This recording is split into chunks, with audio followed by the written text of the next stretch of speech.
Hey friends, and well, let me be honest, probably before this video is over, some of you will consider me as an enemy. But I wanted to share a couple minutes about my thoughts, not only on the tragedies that we have been experiencing over these past months, and especially these last couple of days with the shootings of our black men, but what I'm coming to learn over my 23-year journey of being a white man, living and ministering amongst my black family here in several inner cities of Chicago. And I'm going to speak very black and white because, let's be honest, it's a black and white issue. I want to take you to the book of Exodus, chapter 1, and I wanted to share a little bit of what took place prior to the rise of Moses.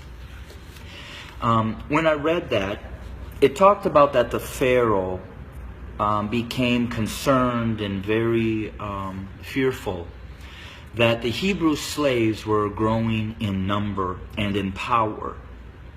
So in order to maintain their oppression, he put upon them great labor. He put upon the Hebrew slaves cruelty to keep them down. However, they still grew. And so he brought together some midwives, and he instructed them that when a Hebrew boy was born, kill him. Well, these midwives did not follow, and the Hebrew slaves continued to grow. Eventually, the Pharaoh became so hatred towards those Hebrew slaves that he made a decree. He put out an order that male baby boy Hebrew slaves were to be killed by casting them into the Nile River. Let's look at America. We brought blacks into this country as slaves. We never intended them to be anything other than a slave. But they began to grow in number and in power, and eventually they fought their way to some freedom. So we became even more cruel. And to keep our black Americans down, we lynched. But yet they rose. So then we used the welfare system, the criminal justice system, to keep them down, to contain them, to destroy them. But yet they rose, and they're rising. Then we built prisons and jails to hold them.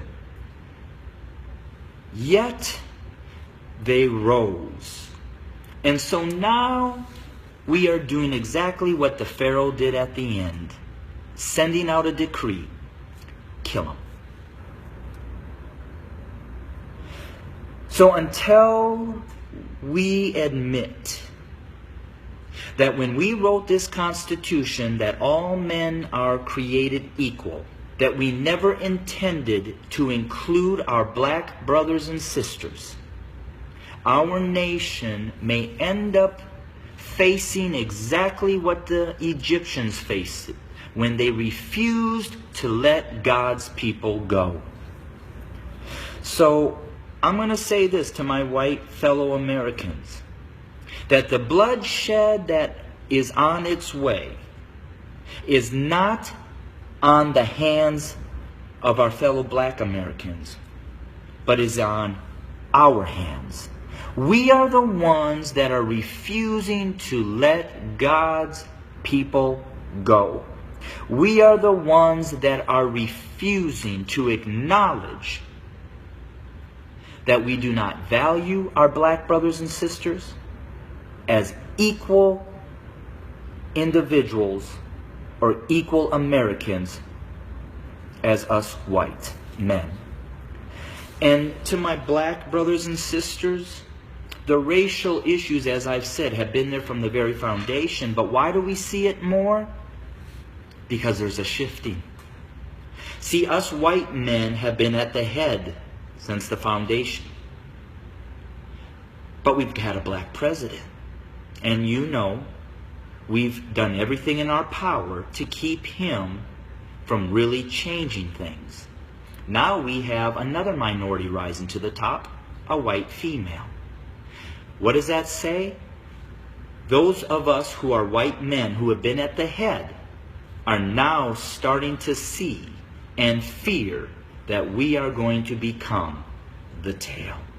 And we know what we've done to you. And so now we're fearful that you're going to do to us what we have done to you.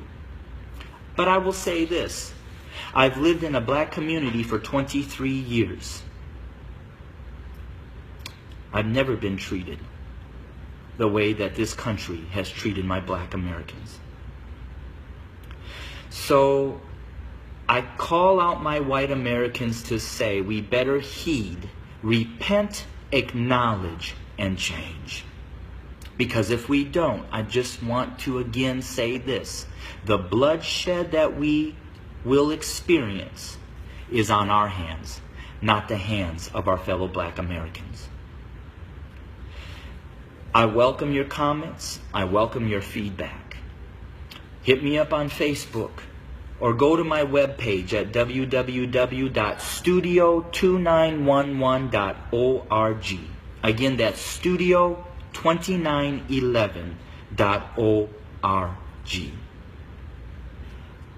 I don't necessarily know the answer, except for us white Americans need to repent, acknowledge the lies that we have taught, acknowledge our value system of equality. It is not here, and it does not include our black brothers and sisters. And we need to change, and we need to change now. Thanks for your time. Bless you.